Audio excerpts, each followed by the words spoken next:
சகரியா 7ஆம் அதிகாரம். தரியு ராஜா அரசாண்ட 4ஆம் வருஷம் கிஸ்லே என்னும் 9ஆம் மாதம் 4ஆம் தேதியிலே சகரியாவுக்கு கர்த்தருடைய வார்த்தை உண்டாயிற்று.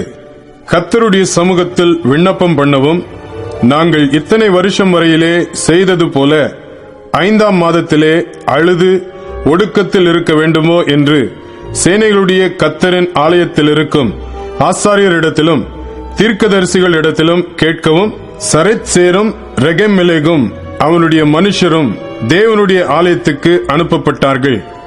அப்பொழுது சேனைகளுடைய கர்த்தரின் வார்த்தை எனக்கு உண்டாகி, அவர், நீ தேசத்தின் எல்லா ஜனத்தோடும் ஆசாரியர்களோடும் சொல்ல வேண்டியது என்னவென்றால், நீங்கள் இந்த 70 வருஷமாக 5ஆம் மாதத்திலும் 7ஆம் மாதத்திலும் உபவாசம் பண்ணி துக்கம் கொண்டாடின போது நீங்கள் எனக்கென்று தானா உபவாசம் பண்ணினீர்கள்?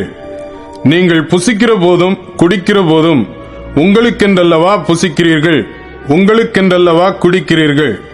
எருசலேமும் அதை சுற்றிலும் இருந்த பட்டணங்களும் குடி நிறைந்து சுகமாயிருந்த காலத்திலும், தெற்கு நாடும் சமபூமியும் குடியேறி இருந்த காலத்திலும் முன்னிருந்த தீர்க்கதரிசிகளை கொண்டு கர்த்தர் கூறின வார்த்தைகள் இவைகள் அல்லவோ என்று சொல் என்றார்.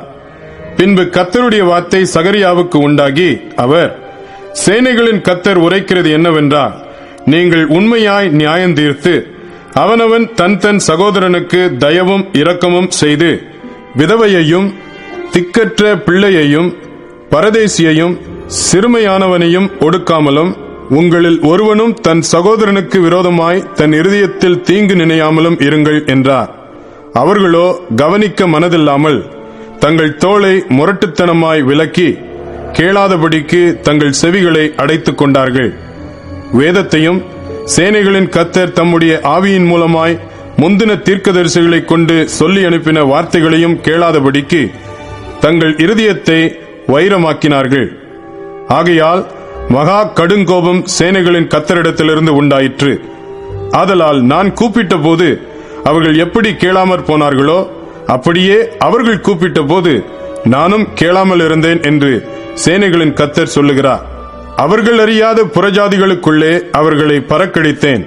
அதனால் அவர்கள் பின் வைத்து போன தேசம் போக்குவரத்தில்லாமல் பாழாய் போயிற்று. அவர்கள் இன்பமான தேசத்தை பாழாய் போக பண்ணினார்கள் என்றார்.